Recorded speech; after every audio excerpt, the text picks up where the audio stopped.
l'idée d'intégrer Saint-Adrien, c'est qu'il y avait vraiment la question d'occuper dynamiquement le territoire. Puis nous, c'est sûr que ça faisait vraiment du sens là, de travailler avec eux parce qu'ils ont une vision du projet qu'ils veulent mettre en place, qu'il y a des retombées pour dynamiser leur milieu. Quand on parle de dynamiser le milieu, c'est pas juste de dire on va avoir 10 chalets à louer, ça va être touristique, tout ça. Ils veulent une vie, ils veulent une vie dans leur communauté. C'est d'occuper de façon dynamique le territoire, c'est de dire, bien, les services, on va essayer de maintenir des services de qualité en place. On va essayer d'avoir une école, on va essayer d'avoir une épicerie, on va essayer d'avoir une qualité de vie pour les familles qui sont là. Parce qu'ils croient, ils veulent vivre dans ces communautés-là, parce que c'est génial de vivre là, tu sais. Moi, j'habite à Saint-Adrien, où il y a le projet de la ferme incroyable. Puis là-bas, c'est un bastion de gens motivés, là. Déjà, les locaux là-bas sont ultra motivés, puis il y a une historique de développement aussi dans ce coin-là. Puis là, il y a plein de néos qui déferlent sur Saint-Adrien en ce moment. Puis c'est très dynamique, il y a plein de projets. Tu sais, j'ai dit à Catherine, écoute, Catherine, il faut qu'on aille rencontrer du monde à Saint-Adrien. Tu sais, ils font exactement la même affaire. Puis ils veulent travailler sur ces mêmes enjeux-là.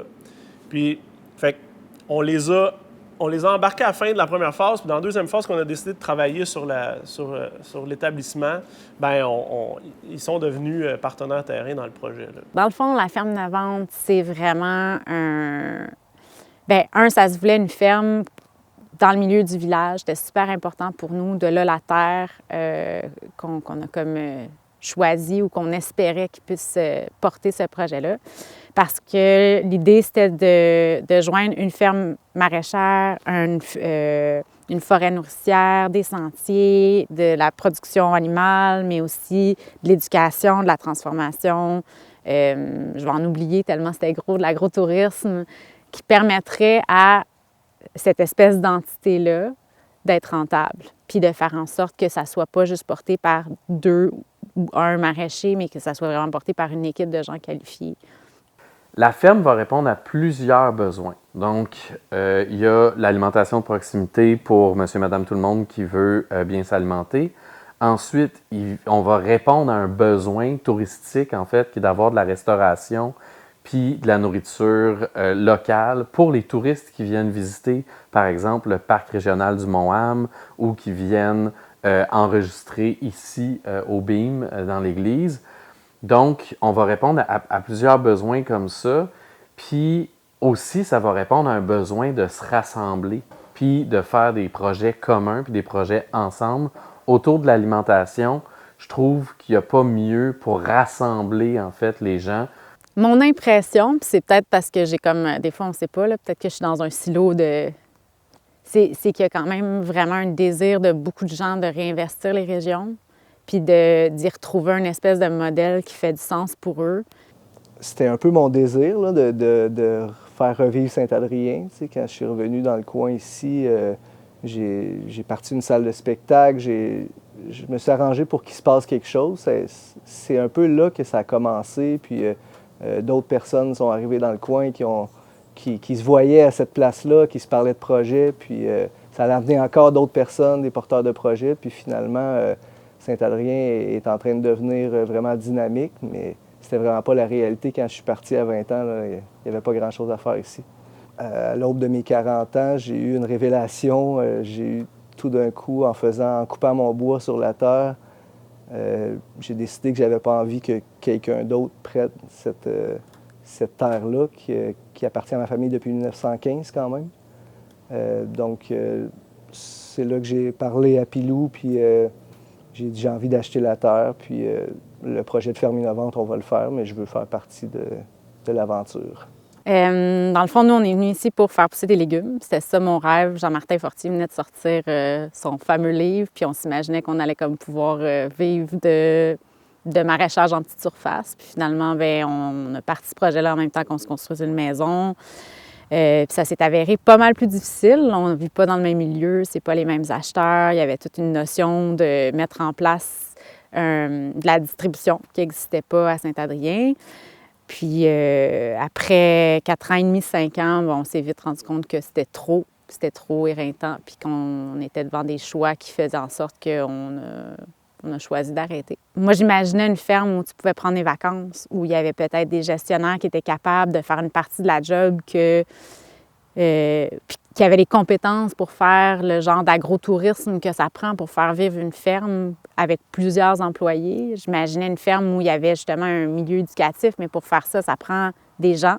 Puis si tu es juste 2 personnes à faire du maraîchage de petite surface, bien, c'est pas réaliste. Fait que c'était juste de grossir, mais grossir à un niveau qui pouvait aussi inclure plein d'autres projets. Puis à force d'en parler, je me suis rendu compte qu'il y avait plein de gens qui avaient le même désir. Puis c'est comme ça un petit peu que l'histoire de la ferme innovante et de la ferme incroyable est née. Si on est une dizaine, une quinzaine, une vingtaine, voire une soixantaine, une centaine, à avoir ce désir-là de mettre les mains dans la terre, puis au lieu de faire 4-5 plants de tomates chez nous, si on les fait collectivement dans une ferme qui va nous permettre de mutualiser les ressources, d'attirer des cerveaux puis des talents de l'extérieur. On parle de chercheurs, on parle de partenariat avec des universités, avec des cégeps, avec toutes les couches de la société aussi, avec les personnes âgées, avec l'école primaire, avec les écoles secondaires alentours. On peut faire un lieu d'éducation, on peut faire un lieu de transformation, puis pas juste de transformation alimentaire, mais de transformation sociale aussi. La force du projet de la ferme innovante, pour moi, c'est vraiment d'aller chercher les forces puis les compétences de gens qui viennent comme les mettre en commun puis vraiment créer un super, comme une espèce de super-héros de la ferme. Un transformer de la ferme. On veut que ce soit un modèle qui va être facilement réplicable puis que les communautés à travers le Québec vont pouvoir s'approprier.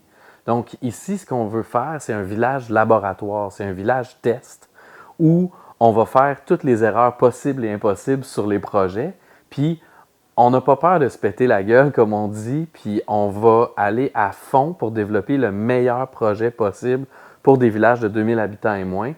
Puis ensuite, notre but, c'est de transmettre ce savoir-là, puis de partager avec les autres communautés qui vont avoir envie d'implanter des fermes incroyables ou des fermes innovantes ou des motels agricoles dans leur région. T'sais.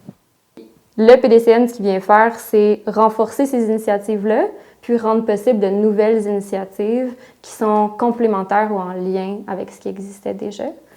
Je me dis, comment est-ce que la ferme innovante peut venir répondre à des besoins qui sont pas encore, auxquels on ne répond pas encore? Quel type de culture qui pourrait être complémentaire à ce qui est déjà cultivé? Quel type d'innovation sociale on doit faire ou mettre en place pour pouvoir répondre à d'autres problématiques dans le village? Fait que voir comment est-ce qu'un projet comme celui-là peut s'arrimer aux projets qui ont déjà en place, créer un énorme réseau alimentaire de proximité. En gros, c'est de mobiliser les gens autour du projet nourricier puis s'assurer que les gens encouragent les initiatives qui sont en présence, puis qu'on en fait émerger des nouvelles, comme par exemple la ferme incroyable, puis qu'on soit résilient, puis qu'on empouvoie notre communauté sur le plan nourricier. Je pense que si des projets tels que ceux qu'on les conçoit à Saint-Adrien peuvent avoir lieu, c'est parce que ça fait des décennies que ça a déjà cours, qu'il y a des gens qui ont rendu notre sol fertile pour ce genre de projet-là, puis qui mènent des projets innovants depuis si longtemps ici. Hein. Si certaines régions s'en sortent mieux, c'est qu'ils ont des gens avec une vision du développement de leur territoire qui est vraiment intégrée, qui est réfléchie, puis qui ont la volonté finalement là, d'essayer, de tenter quelque chose. Ils n'ont pas forcément la réponse, ils n'ont pas forcément le plan. Des fois oui, des fois non. Nous, ce qu'on fait avec eux, c'est qu'on les amène à réfléchir, tu sais, ça sera quoi le projet innovant. Puis, ce qui fait qu'on travaille avec les gens dans différents milieux, c'est vraiment parce qu'ils ont une volonté, ils ont un dynamisme, puis que la peur de se planter n'est pas là. Dans leur posture, ils aiment mieux essayer que de rien faire. Puis c'est ce qui fait qu'on a envie de travailler avec eux. Quand un projet est difficile, c'est souvent parce qu'il ne cadre pas dans rien.